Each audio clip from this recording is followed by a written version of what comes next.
Okay, what are you teaching us today, Michael? So today for Tip Tuesday we're going to be going through division or removing our offsets. So today we're going to be doing it on our Haworthia. So you'll see these guys are cuspidata. They're looking awesome. Look at that. Full of pups. Our Haworthia variegata and tessellata. So I actually really like these guys in separating them because they're not really joined on the stem. So they're all joined on from the roots from the mother plant, and when you do separate them, they've already got most of the time a root system as opposed to the cuspidata. It can be a little bit tricky, so I'm going to show you. So we just pretty much just empty it out of the pot. We're just going to remove some of the dirt, the top layer, just so we can get a little bit closer to these little pups.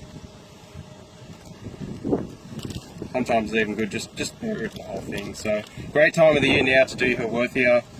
Weather's cooling down, and these guys are starting to grow nicely. So we're just trying to get your fingers in there as much as possible close to the stem, and then we're just going to kind of separate it. Wiggle it, and hopefully you get Sometimes it'll snap off, but that's okay. It'll still strike a root from there.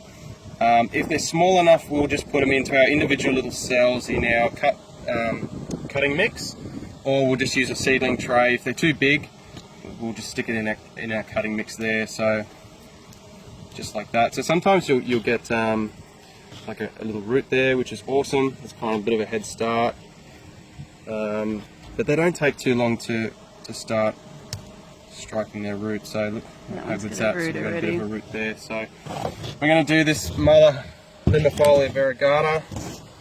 I've been holding off for a while, just waiting for these pups to get to a nice size. You can see some really cool variegation there. A little bit of mild variegation, but then get some quite intense. So we're just going to squeeze the pot from the side, pull her out gently, and you'll see a lot of the pups just kind of fall off. So look at that, they've already got a really nice kickstart with the root system.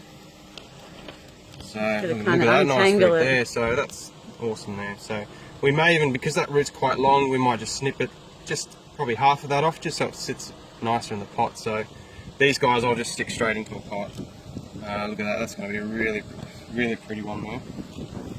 And you'll see, that one's not loving life there, but that's okay. And yeah, so we'll just do that.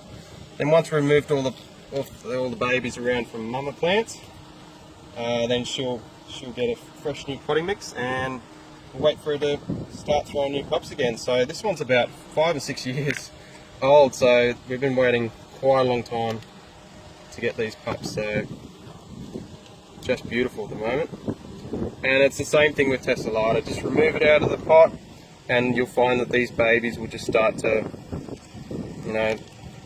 pull out. And look at that, they're linked together and separated there, and you have new little babies. Roots on both already. So if you're ever wondering what to do with your Haworthia, great time to separate the offsets or a bit of division. Give that a go, and hope you enjoy your day.